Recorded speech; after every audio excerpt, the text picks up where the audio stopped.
Hello students, today we are going to start a new lesson, a father's letter of class 12th textbook. The lesson is written by William Hazlitt, the greatest essayist of English literature. In the beginning, the writer asks to us the question, at what stage does a child need the parents' advice the most? Question है कि किस stage पर किसी भी बच्चे को अपने parents की, अपने माता पिता की, अभिभावक की सलाह की सर्वाधिक आवश्यकता होती है। यहाँ चित्र में हम देख रहे हैं, we are seeing that a person, father is standing with his son and in the chair there is also son and he is thinking about the previous advice that his father has given him. तो ये जो advice रहती है ये बच्चों के लिए उनके भविष्य में उनके पिता को याद करने का बहाना बनती है और उसके कारण ही वो अपनी सही राह पकड़ पाते हैं। तो देखें, हम स्टार्ट करते हैं हमारा lesson. My dear little fellow, मेरे प्यारे छोटे से साथी, फेलो मीन्स साथी। You are now going to settle at school and may consider this as your first entrance into the world. पिता कहते हैं अपने पुत्र से, ये लेटर है अपने पुत्र के लिए पिता का। अब तुम स्कूल में सेटल होने जा रहे हो। स्कूल में सेटल होने का मतलब यहाँ पर स्कूल में एडमिशन हो रहा है। अब माता पिता से दूर तुम्हें हॉस्टल में रहना है। And may consider this as your first entrance into the world, और तुम इसे मानो, कंसिडर करना, मानना, कि तुम संसार में पहला कदम रख रहे हो। As my health is so indifferent and I may not be with you long, I wish to leave you some advice the best I can for your conduct in life, both that it may be of use to you as something to remember me by. मैं चाहता हूँ, I wish यानी इच्छा रखना, चाहना। I wish to leave you some advice, मैं तुम्हारे लिए कुछ सलाह छोड़ना चाहता हूँ। The best I can, जो सर्वश्रेष्ठ सलाह मैं दे सकता हूँ। For your conduct in life, जो तुम्हारे जीवन में, तुम्हारे आचरण में काम आए। Both it may be of use to you, ये दोनों ही तरीके से काम आएगी, ये तुम्हारे उपयोग में भी होगी। And something to remember me by, और ये कुछ ऐसी चीज़ रहेगी जिससे तुम बाद में मुझे याद भी कर पाओगे। वो सलाह जब जब तुम्हारे जीवन में काम आएगी तब तक तुम्हें मेरा ध्यान आएगा, मतलब तुम उस सलाह के माध्यम से मुझे याद करोगे। I may at least be able to caution you against my own errors if nothing else. यदि मैं कुछ नहीं कर सकता, if nothing else, यदि मैं कुछ नहीं कर सकता तो कम से कम इतना तो है कि ये जो मैंने गलतियाँ की हैं, my own errors, मेरी जो गलतियाँ हैं उनके प्रति मैं तुम्हें सावधान कर सकूँ। may be able to caution you, caution यानी सावधान करना, कि मैंने जो गलती की हैं कम से कम तुम वो गलतियाँ ना करो। Next para. As we went along to your new place of destination, you often repeated that you durst say that they were a set of stupid, disagreeable people, meaning the people at the school. As we went along to your new place of destination, जब हम तुम्हारे नए destination यानी नया गंतव्य स्थान जहाँ तुम्हें पहुँचना है, जो प्री प्लान्ड है, जहाँ हम जा रहे हैं, डेस्टिनेशन यानी स्थान जहाँ पहुँचना है, जब हम वहाँ जा रहे थे, you often repeated that you dust say that they were a set of stupid, तुम अधिकतर रिपीट कर रहे थे। ऑफन यानी अधिकतर, रिपीट करना यानी दोहराना, बार बार ये दोहरा रहे थे। डस्ट यानी डेयर, साहस कर रहे थे कि they were a set of stupid, कि वो लोग स्टूपिड, मूर्ख लोग हैं। डिसएग्रीएबल पीपल, वो जिनसे तुम असहमत हो, जिनसे तुम्हारी दोस्ती नहीं बनेगी। Meaning the people at the school, मतलब वो लोग जो स्कूल में हैं। You were to blame in this, तुम उनको ब्लेम कर रहे थे, उनके ऊपर आरोप लगा रहे थे इस तरीके से। It is a good old rule to hope for the best, एक बहुत ही अच्छा पुराना रूल है, नियम है कि होप फॉर द बेस्ट, अच्छे की उम्मीद करो। Always my dear believe that things to be right till you find them to the contrary, हमेशा मेरे प्यारे बिलीव करो, विश्वास करो कि चीज़ें सही हैं, परिस्थितियाँ सही हैं।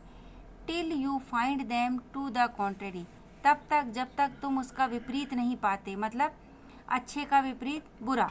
तो चीज़ें तब तक सही हैं जब तक वो तुम्हारे सामने गलत रूप में सामने नहीं आती हैं। And even then instead of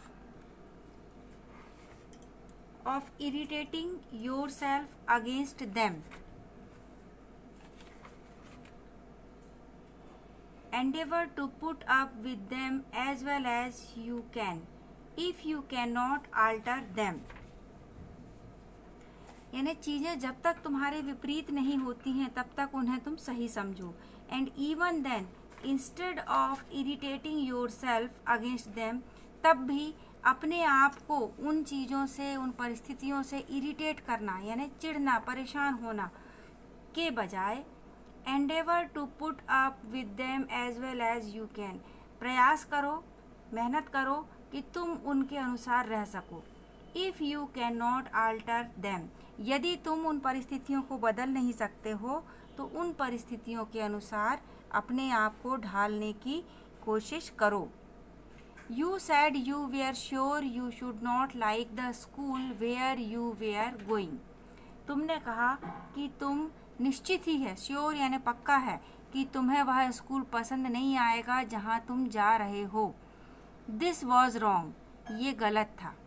what you meant was that you did not like to leave home, असली बात जो थी, सही बात जो थी वो ये कि तुम्हें घर छोड़ना पसंद नहीं आ रहा था।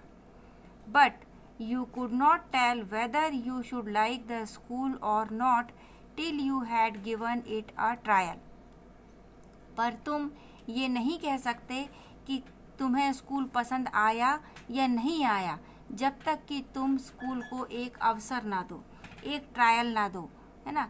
Otherwise your saying that you should not like it was determining that you would not like it, और नहीं तो तुम्हारा ये कहना कि मुझे स्कूल पसंद नहीं आएगा का मतलब है कि तुमने दृढ़ निश्चय कर लिया है कि तुम्हें स्कूल पसंद नहीं आएगा, ये तुमने पहले से धारणा बना ली है। Never anticipate evils, never anticipate evils, कभी भी पूर्वाग्रह, बुराई का पूर्वाग्रह मत पालो। एंटिसिपेट यानी पूर्व धारणा बनाना, ईविल्स यानी बुराई। अब पहले से ही तुमने बोल दिया कि स्कूल मुझे पसंद नहीं आएगा, मतलब ये तुमने मन में धारणा बना ली है कि स्कूल पसंद नहीं ही आएगा। और because you can not have things exactly as you wish make them out worse than they are through mere spite and wilfulness, और ये कहना because you can not have things exactly as you wish, क्योंकि चीज़ें ठीक वैसी नहीं है जैसी तुम चाहते हो, तो मेक देम आउट वर्स, ये चीज़ कि जो चीज़ हमने जैसा चाहा वैसा नहीं मिला तो ये और भी चीज़ बुरी हमारे लिए यानी खराब हो जाती है। Then they are through mere spite and wilfulness, spite का अर्थ होता है किसी को हर्ट करना, तकलीफ पहुंचाना।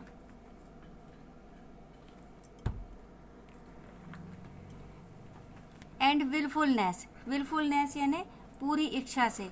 तो ये जब हम सोचते हैं कि चीज़ें जैसी हम चाह रहे हैं वैसी नहीं है तो स्वतः ही वो चीज़ें बुरी हो जाती हैं, और थोड़ी हमारी इच्छा भी शामिल रहती है चीज़ों को बुरी बनाने में, और दूसरा थोड़ा हम उस चीज़ को बुरा महसूस करने लगते हैं।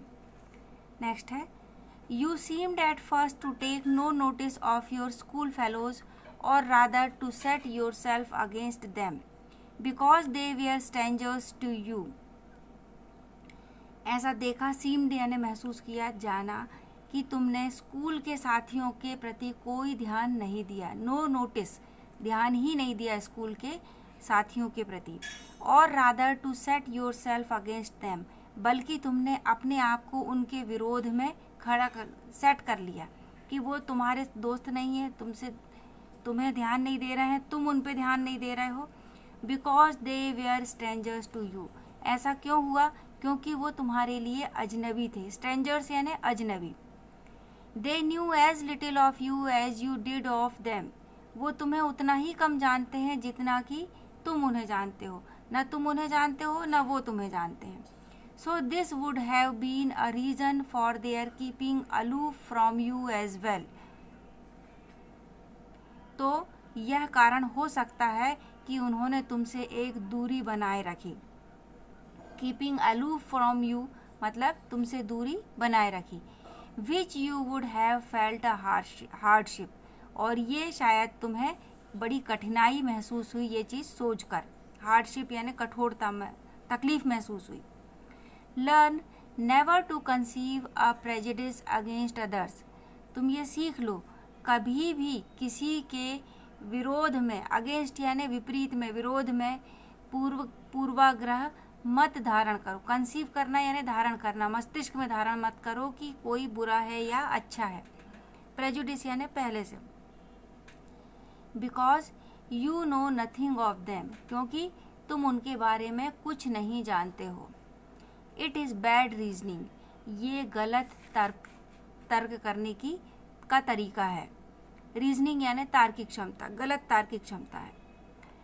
And makes enemies of half the world, और यदि ऐसी रीजनिंग रहती है, ऐसा तर्क करते हैं, तो इससे आधे सी दुनिया हमारी दुश्मन बन जाती है। Do not think of ill of them till they behave ill to you, उनके बारे में बुरा मत सोचो तब तक जब तक कि वो तुम्हारे साथ बुरा व्यवहार ना करें। इल यानी बुरा, गलत। And then strive to avoid the faults which you see in them, तब भी कोशिश करो कि वो जो गलतियां उनसे हुई हैं, उनमें हैं, जो तुम उनमें देखते हो, उनको अवॉइड करो, उन पर ध्यान मत दो। This will disarm their hostility sooner than pique or resentment or complaint, इससे जल्द ही उनकी जो चिढ़ है, उनका जो परेशान करने का तरीका है, या उनके प्रति जो कंप्लेंट है, शिकायत है, वो धीरे या देरी से धीरे धीरे स्वतः खत्म हो जाएंगी। यानी यदि तुम उनकी गलतियां देख भी रहे हो तो उनको नज़रअंदाज कर दो, मत ध्यान दो उन पर, तो अपने आप धीरे धीरे वो चीज़ें खत्म हो जाएंगी। I thought you were disposed to criticize the dress of some of the boys as not so good as your own. मैंने ये भी सोचा कि तुम ये क्रिटिसाइज कर रहे, आलोचना कर रहे थे उन कुछ लड़कों की ड्रेस की, वो कि उनकी ड्रेस तुम्हारी जैसी, जितनी अच्छी तुम्हारी ड्रेस है उतनी अच्छी उनकी नहीं है। Never despise anyone for anything that he cannot help, least of all for his poverty. किसी भी व्यक्ति से इसलिए घृणा मत करो, never despise anyone for anything, किसी भी व्यक्ति को घृणा उस चीज़ के लिए मत करो that he can not help, जिसके लिए वह कुछ नहीं कर सकता। Least of all for his poverty, सबसे बड़ी चीज़ कि कम से कम उसकी गरीबी के लिए घृणा उससे नहीं करो। अब यहाँ आप देख रहे हैं चित्र में, वी हैव अ पिक्चर, एक स्कूल कैंपस का ये पिक्चर है, गवर्नमेंट हायर सेकेंडरी स्कूल है। वहाँ देखें जो स्टूडेंट है, जो न्यू एडमिशन है, वो अपने आप को बाकी बच्चों से दूर खड़े रखा है। जब तक वो उन बच्चों में घुलेगा मिलेगा नहीं, तो उसे हमेशा अकेलापन लगेगा, और स्वाभाविक सी बात है जो अकेला रहेगा वो अन्य बच्चों से अपने को दूर ही महसूस पाएगा, मित्रवत फीलिंग नहीं आएगी। Remaining part of the lesson we will do in the next video. Till then, goodbye. Thank you. Do take good care of yourself.